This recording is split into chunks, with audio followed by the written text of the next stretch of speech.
My name is Omar Keshwars. I'm a senior at SF State, studying international relations. Ladies and gentlemen, Operation Enduring Freedom was a U.S.-led military intervention in Afghanistan, which their top priorities and objectives were to eliminate terrorism in the region. But also often overlooked is that one of their objectives was also to stabilize Afghanistan, which, even though this might have not been one of their top priorities, but is still one of their objectives. And I'm here to prove how they've been successful with these images that I've shown.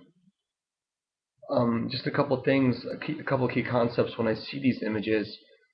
Some words that come to mind are stability, democracy, westernization, modernization, hope, and most importantly, unity and peace between the Afghan people and the Western world, whether it be United States or NATO-led operations. So basically, what do we see in the first image?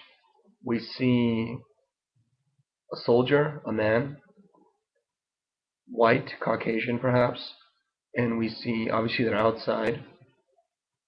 We see children, 7 young boys, and 2 military personnel in the background, which are facing away from the picture, but the main focus of the picture is basically the center of the picture, which is all parties are laughing, both engaged in some kind of communication with smiles on the young children's faces, and also the soldier as well. What this is basically a picture of U.S. Army First Class Todd Sockman. He's a platoon sergeant from Iowa. The article is labeled as of him sharing a laugh with Afghan boys in the town of Bajari, Afghanistan, on December 6, 2010. Images matter. Images are multi-directional, and I'll tell you why. Why this image is significant is basically this image eliminates the gap or the barrier that's between us and them. The so-called us and them being the Western world or third world countries as being them. It establishes communication, establishes some kind of unity that together that we can work together to make the whole region move towards progression. It also shows, this image also shows the rest of the international world that the U.S. does care about the other countries. We're not there just to intervene militarily and to just drop a couple bombs and leave. That we're here actually trying to talk to the local population, trying to establish some kind of communication to make things better. And also it shows the Afghan people that, the U.S., after all, they're not that bad.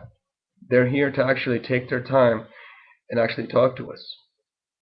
When they go out in these military operations, they always have a translator or interpreter that talks with the locals amongst with the platoon sergeants or the team leaders or the soldiers. If you notice in this picture, there's no translator, there's no Terp helping them talk. It's basically he's taking that initiative to go out of his way and establish communication because he wants to. He's not being forced to, and that's important. That's also something that needs to be noticed as well.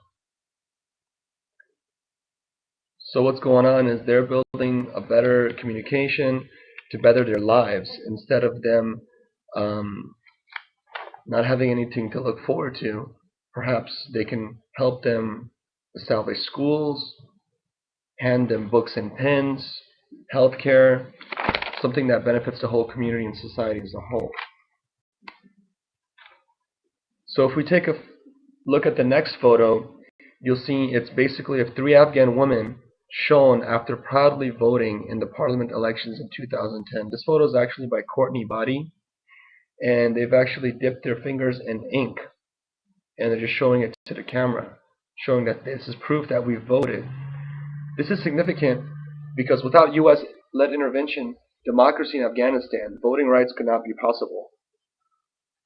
So picture B is a product of picture 1. The human impact is that shows the rest of the world that change can happen, that these people are willingly want change, and that a third world country like Afghanistan can have democracy and promote women's rights, that other countries can follow suit, that there is hope, the other countries, the human impact for women, especially women's rights, that it can lead towards progression in these types of regions that are war torn.